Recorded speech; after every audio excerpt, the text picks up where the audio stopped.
Bom, pessoal, tudo bem com vocês? Depois de um tempo, né, sem lançar vídeos aí por um período, vou voltar à gravação dos capítulos, né, do Manifesto Comunista. Eu queria explicar um pouquinho, né, por que eu fiquei tanto tempo assim também sem gravar.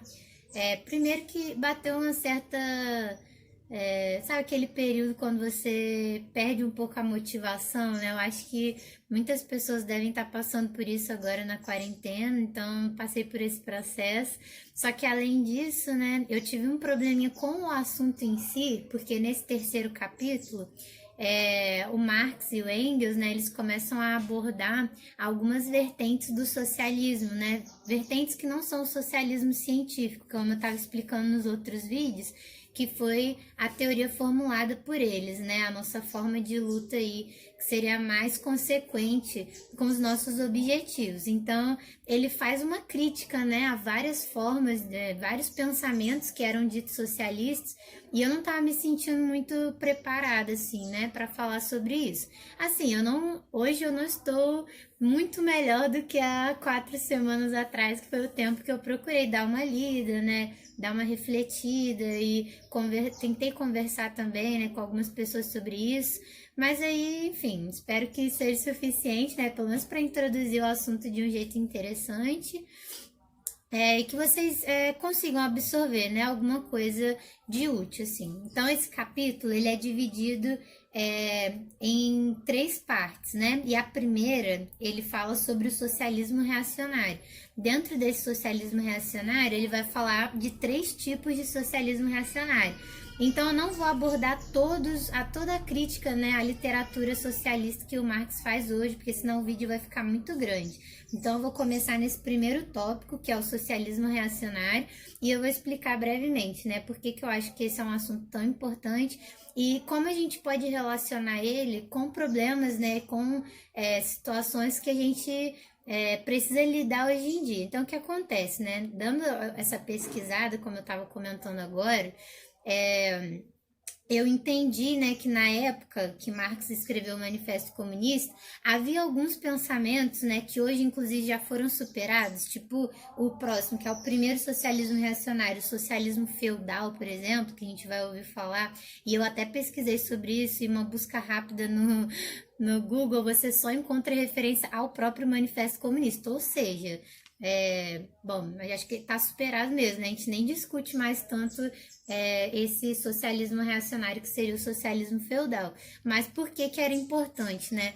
Porque o termo socialismo em si, ele surgiu para ser um termo meio que guarda-chuva, né? Ou seja, que engloba várias visões e várias formas de teorizar a luta de classes do proletariado, assim que surgem os problemas decorrentes do capitalismo e da industrialização, né?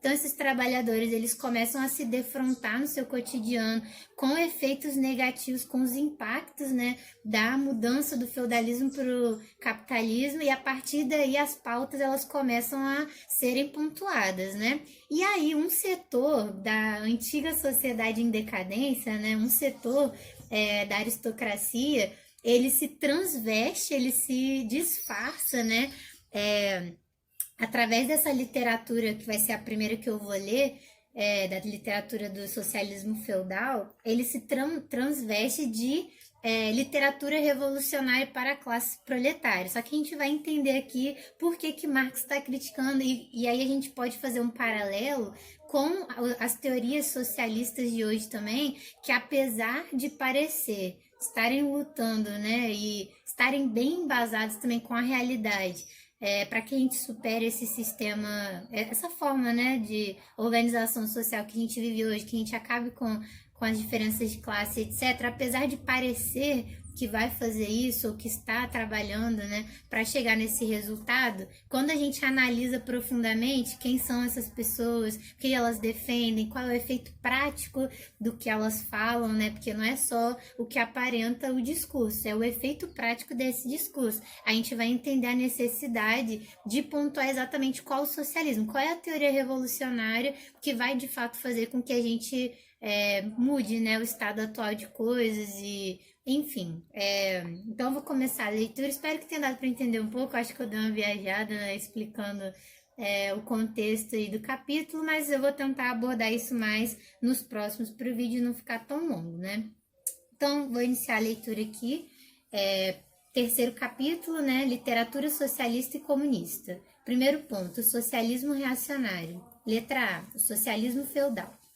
Por sua posição na história, as aristocracias francesa e inglesa viram-se chamadas a escrever panfletos contra a moderna sociedade burguesa.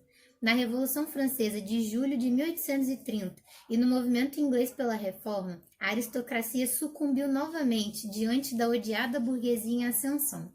Não podendo mais travar uma luta política séria, sobrou-lhe apenas a luta literária, ou seja, ele não tinha mais condições materiais, né, de tentar conter o avanço da burguesia nas trocas reais, nas relações reais, ou seja, eles estavam perdendo no campo do material, no campo da prática. Então só restou uma luta ideológica, né, tentar combater a ascensão da burguesia pelo pensamento e com essa literatura, a chamada literatura do socialismo feudal. Porém, mesmo no campo da literatura, o palavrório costumeiro do tempo da Restauração já não era mais aceitável. Para suscitar simpatias, a aristocracia viu-se obrigada a deixar aparentemente de lado seus interesses específicos, passando a formular contra a burguesia acusações que eram de interesse da classe trabalhadora explorada. Ou seja, ele deixa um pouco de lado, né, a intenção verdadeira dele do tipo, eu sou um senhor feudal, eu sou membro da aristocracia e eu não quero que a burguesia tenha sucesso, mas nesse momento eu não posso declarar isso abertamente, porque quem está na linha de frente dessa batalha são os trabalhadores, né, que estão diretamente sendo explorados por essa nova classe. Então eu vou pegar essa luta dos trabalhadores e vou fingir que estou escrevendo em prol dela, mas por trás desse interesse, né, por trás desse trabalho de difamar a burguesia, digamos assim, está o interesse do antigo senhor feudal, da antiga aristocracia feudal, né? E é coincidência a gente até pensar o quanto a gente vê hoje em dia acontecer esse tipo de coisa, né? O liberalismo, enfim, várias pautas de mercado muitas vezes transvestidas, né, de pauta do trabalhador, de direito do trabalhador legítimo. Dedicou-se assim ao prazer de compor canções injuriosas e sussurrar profecias mais ou menos sinistras no ouvido de seu novo senhor no caso a burguesia, né? Desse modo surgiu o socialismo feudal, meio canção de lamento, meio pasquim satírico e difamante, metade ecos do passado, metade ameaças sobre o futuro. Atingiu o coração da burguesia com acusações amargas e engenhosas, mas que sempre soavam ridículas por sua incapacidade de compreender a evolução da história moderna. Ou seja, eles eram incapazes de compreender que a evolução da história ela se dá para frente, né? O desenvolvimento ele continua, ele é um desenvolvimento contínuo, ele não volta. E essa era o anseio, né? O pessoal que escrevia a literatura socialista feudal, o anseio deles era que pudesse voltar às antigas formas de exploração, mas a evolução da história não funciona assim, né? Ela funciona sempre para frente. Para regimentar o povo, esses senhores agitaram como bandeira a sacola de mendigo do proletariado, ou seja, né, pegou as pautas do proletariado e usaram aí de bode de piranha, né, que o pessoal chama. Contudo, toda vez que os seguiu, o povo reconheceu em seus traseiros os antigos brasões feudais e se dispersou em meio a gargalhadas sonoras e irreverentes. Ou seja, não funcionou, né? Os trabalhadores não compraram essa história aí do socialismo feudal. Os melhores desempenhos nesse tipo de espetáculo foram apresentados por uma parcela dos legitimistas franceses e pela jovem Inglaterra. Quando os feudais demonstram que sua forma de exploração era diferente daquela adotada pela burguesia, esquecem que eles exploravam em circunstâncias e condições completamente diferentes, hoje existentes apenas como resquícios, ou seja, toda aquela relação, né, da realidade concreta com a forma que a sociedade vem a se organizar depois. Então, foi um processo, não foi assim, a burguesia chegou, sentou numa mesa e falou assim, o feudal, a partir de agora vai funcionar assim. Muito pelo contrário, a burguesia participou de um processo revolucionário, né? Ela era antes pertencente a outra classe que não a dominante, e na evolução prática e objetiva das condições objetivas da reprodução do trabalho, saíram vitoriosas. Então, esse é o grande erro também, né? Desses teóricos que tentaram pensar um socialismo feudal, que não existe mais as práticas e as formas de exploração, pelo menos não na sua forma completa, né? Então é impossível voltar na sua totalidade, apesar de alguns teóricos defenderem que em alguns lugares a gente encontra práticas feudais e semi-feudais, só que eu não posso falar muito disso porque eu não estudei, né? Mas fica aí a critério de curiosidade caso alguém queira pesquisar mais sobre isso. Continuando a leitura.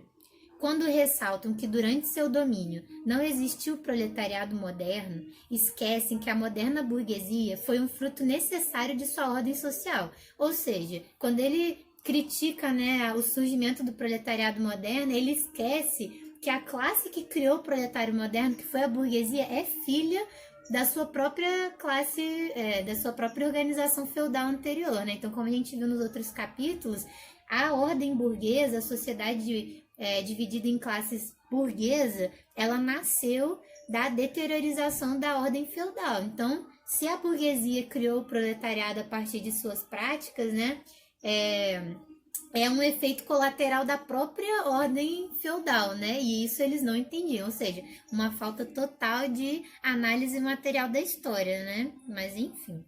De resto, disfarçam tão pouco o caráter reacionário de sua crítica que sua principal acusação à burguesia é exatamente a de que, sob o regime desta, desenvolve-se uma classe que vai mandar pelos ares toda a velha ordem social. Ou seja, ele está acusando a burguesia de criar o proletariado revolucionário, dizendo, ó, vocês estão criando uma classe aí que vai acabar com a exploração das classes, entre classes, né, não sei o quê. Enfim. E aí quer se travestir de socialismo. Fica um pouco difícil, né? Me ajuda a te ajudar. Eles não acusam a burguesia de ter criado o proletariado, mas, sobretudo, de ter criado um proletariado revolucionário. Ou seja, o problema não é explorar, o problema é você criar uma classe explorada que tem o potencial de ser uma classe revolucionária, como a burguesia foi em algum momento, né? Mas não com o mesmo caráter de abolir as classes, né? Foi uma outra revolução. Por isso, na prática política, participam de todas as medidas violentas contra a classe operária e na vida cotidiana, apesar de todas as suas declarações presunçosas, confortam-se em colher os frutos dourados e trocar a lealdade, o amor e a honra pelo comércio de lã, beterraba e aguardente. Ou seja, está aqui demonstrando totalmente o caráter reacionário dessa aristocracia que ainda tem algum poder econômico ou de influência, né? Ao mesmo tempo que sacode essa sacola de mendigo do proletariado, ele é sempre favorável a medidas violentas, né? Que aconteçam para reprimir greves, para reprimir manifestações, e também está sempre disposto a fazer uma concessão em nome de algum benefício econômico, né? De algum acordo que favoreça economicamente esses representantes do socialismo feudal. Ou seja, se a gente for parar para pensar, não muito diferente de alguns setores, né, da economia privada que às vezes se envolvem com a política, às vezes se envolvem com a pauta dos trabalhadores, mas não perde tempo em fazer esse tipo de concessão, em reprimir movimentos legítimos, né, da classe proletária. Então eu acho que esse capítulo é muito importante, porque, enfim, né, a gente vai aprendendo com a história e são coisas que a gente tem que estar ligado, né, quando a gente está aí participando do movimento político e tomando pra gente a responsabilidade da nossa tarefa histórica nesse momento, né? Então, continuando a leitura, assim como o clero sempre caminhou de mãos dadas com os senhores feudais, também o socialismo clerical marcha lado a lado com o socialismo feudal.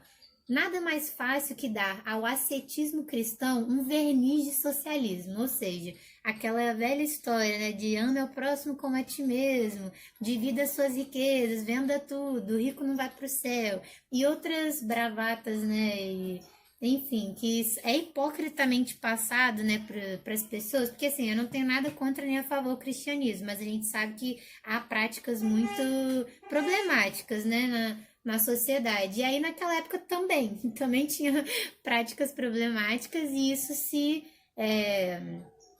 refletiu num socialismo clerical, socialismo cristão, que basicamente estavam andando de mão dadas, né, com as demandas e as pautas dessa aristocracia em declínio, até para tentar manter seu próprio controle e seu próprio poder também, né?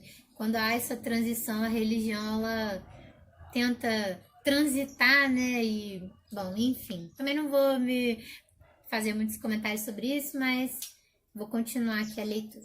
Não clamou o cristianismo também contra a propriedade privada, o matrimônio e o Estado? Em seu lugar, não pregou a caridade, a pobreza, o celibato e a mortificação da carne, a vida monástica e a igreja? Então, né? Socialismo cristão é apenas a água benta com que o clérigo bendiz o dissabor dos aristocratas. Ou seja, o socialismo cristão nada mais é do que uma forma de validar que os aristocratas estavam chateados porque perderam seu poder, né?